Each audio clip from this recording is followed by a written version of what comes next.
Alright, we're going to start about giving all praise, honor, and glory to Yahweh, Ba'ashem, Yahweh Shah, Ba'ashem, Ruach Kodash. Double honor to the apostles and elders of Great Millstone, and shalom to all the Akim out there pushing the word of sincerity and in truth. This lesson is going to, if we're not the 12 tribes of Israel, then who is? Now that's a question. If we're not the 12 tribes of Israel, everybody knows, of course, Judah the Issachar, Judah being the Negroes, Benjamin being the Jamaicans, Levi being the Haitians, so on and so forth, to the Hispanic, so-called Hispanics and Native American Indians, Seminole Indians of Negroid and Hispanic descent. If we're not the 12 tribes, then who is? All right. Because you have to present something. If you're saying that something is not, then you have to have evidence that something is. Right. All right. If I tell you that your shirt is not black, and then I ask, okay, so what color is it? And you be like, well, I don't know. So how the fuck can you even try to judge what color right. my clothing is, my attire is, my apparel? You don't have the answer, but you trying to throw out questions, man. Excuse my French, but that's the reality of it. And that's a lot of these guys, man. You know, they want to buck up and they'll try to rearrange and remix the truth, but they don't have any answers. Right. You guys that's bucking up and saying the 12 tribes is not the nation of Israel. All right. Well, who's the tribe of Issachar then? Mm-hmm. All right. And you gotta have scriptures to back it up. You have to have scriptures. You have to have some type of archaeology. You have to have some type of biblical, of course, proof. Right. Some type of proof. Some type of evidence to present. Because according to the 12 tribes, we have biblical proof. You can spin the ball in our court, but at the end of the day, we have the scriptures. The scriptures speak in Genesis, the 49th chapter, which I'm gonna read that real fast. Genesis 49:1. It says, and Jacob called unto his sons and said, gather yourselves together, that I may tell you that which shall befall you in the last days. Right. So we understand that these prophecies are pertaining to the Israelites, what would occur to them in the last days. And when you read about it, and later on in the chapters, it speaks about blessings that would pursue each and every tribe from Judah all the way on down to Joseph. All right, which are Manasseh and Ephraim. All right, which are today the Cubans and the Puerto Ricans. And it's evident. All right, it speaks about how Zebulun will dwell in certain places. All right, it speaks about for a haven. All right, it speaks about Simeon and Levi being brothers. Instruments of cruelty are in their hand. And when you look on the world map, you'll see Dominican Republic and Haiti is right beside each other. That's right. It's a joint island. Yeah. One was established by the French. One was established by the Spanish. That's the prophecy coming to pass. Yeah. And I just want to bring out this point. In verse 13, it says, Zebulun shall dwell at the haven of the sea, and he shall be for a haven of ships, and his border shall be unto Zidon. And was Zebulun dwelling at the havens of ships in Israel? Yes. When you look at the ancient 12 tribes map, they were systematically put there when the borders were broken up. All right, the tribe of Zebulun was dwelling by so-called, where Zidon is, so to speak. But that prophecy is talking about the latter days also. When you go into the Panama Canal, all right, and the Zidonians, all right, they are the Hamites. You have the Olmec's heads, and you have various other archaeology to prove that the Hamites actually dwelt in this land. All right, they were actually doing the naval routes for King Solomon.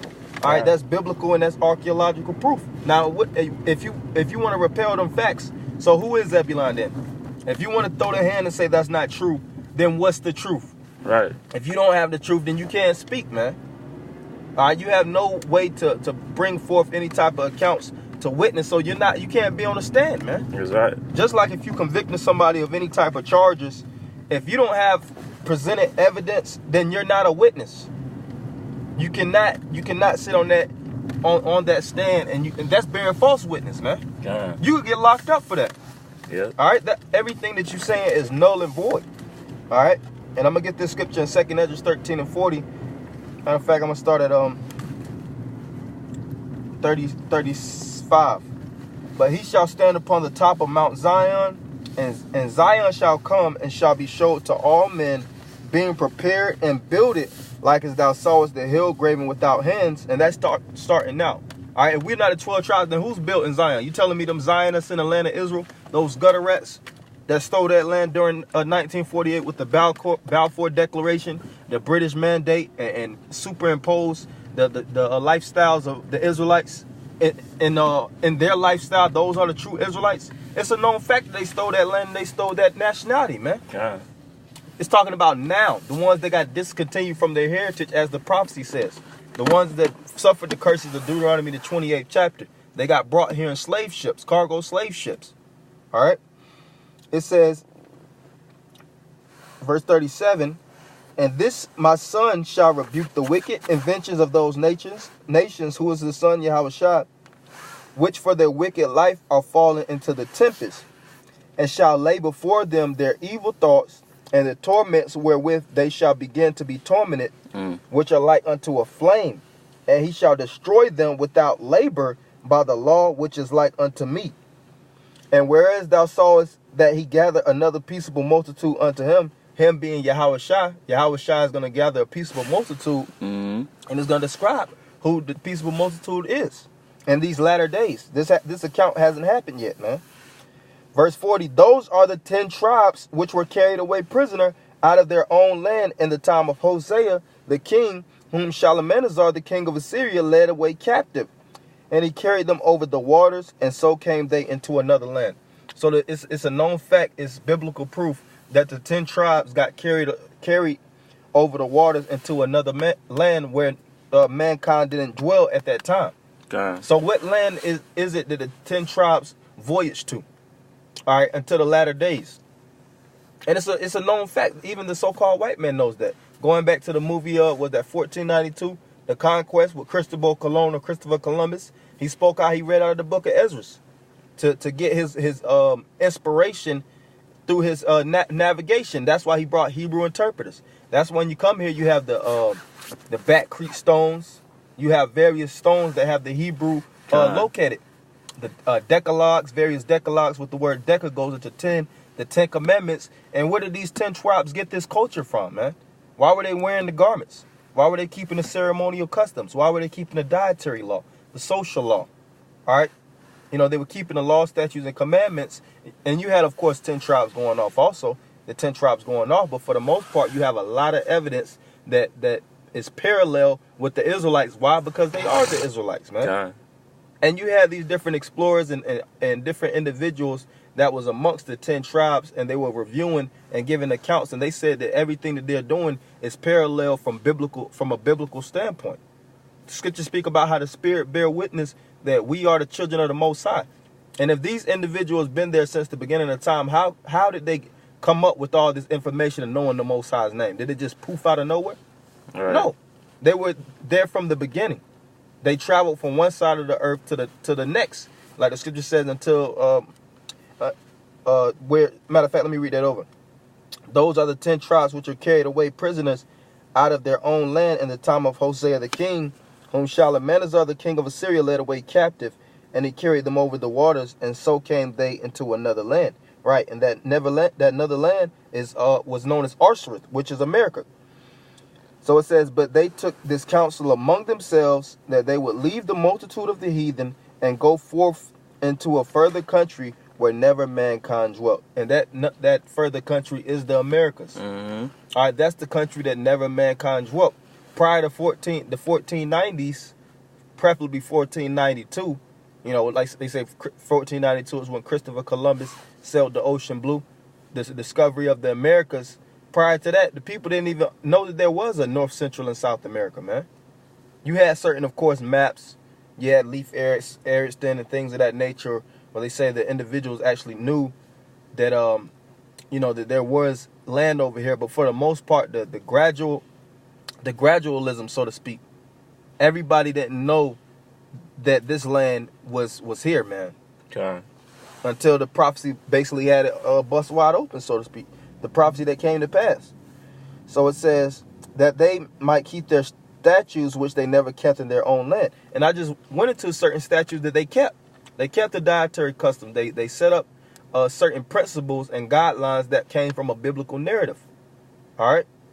A lot of their stories, their folklore or their mythological stories goes into the Moses stories, goes into the return of Yahushua. That's where you have Quetzalcoatl.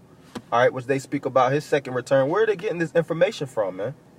All right, like I said, even on the ceremonial customs, all right, even on the attire, their whole culture. Your culture consists of the ceremonial customs that you actually consist of, or you partake in, your worships, your attire, how your social equity, so to speak, how you actually, deal with your dealings amongst the people. That's your whole culture, man. And they kept cultures similar to or exactly like the Israelites, because they are the Israelites. Okay. So it says, and they entered into Euphrates by the narrow places of the river. For the Most High then showed signs for them and held still the flood till they were passed over. For through that country there was a great way to go, namely of 1.5 years, and the same region is called Arsareth. Then dwelt they there until the latter times, which is the last days. And now, when they shall begin to come, the highest shall stay the springs of the stream again, that they may go through. Therefore sawest thou the multitude with peace. And that multitude with peace is Yasha'Allah. They're the 10 tribes that partake in that one stick, which is Yasha'Allah, the princes of the power. And just like I said, before we close, excuse me, can you, for these individuals that want to disprove and debunk the fact that the 12 tribes is who you see today, who is it then? All right? Come up with a 12 tribe chart and show it and present it unto the world, man. Okay. And you guys won't do that because you're false prophets, man. You niggas. Mm-hmm. And you had anything you want to say? Nah, but that's all we have for you brothers. The 12 tribes is through the spirit what it is. These guys can't refute the facts, man. It's facts. Yep. It's proof. Like I said, it's established in decalogues. It's established in various cuneiforms and writings through stone carvings, and you have that information on to this day, man. You got brothers that go into these different things. Preferably Elder Kazak. He goes into all that, man. Because it's the truth. It's the proof. The proof is in the pudding, man. Okay. So we're going to end it by giving all praises, honor, and glory to Yahweh, Ba'ashem, Yahweh Shai, Ba'ashem, Rakak Wadash.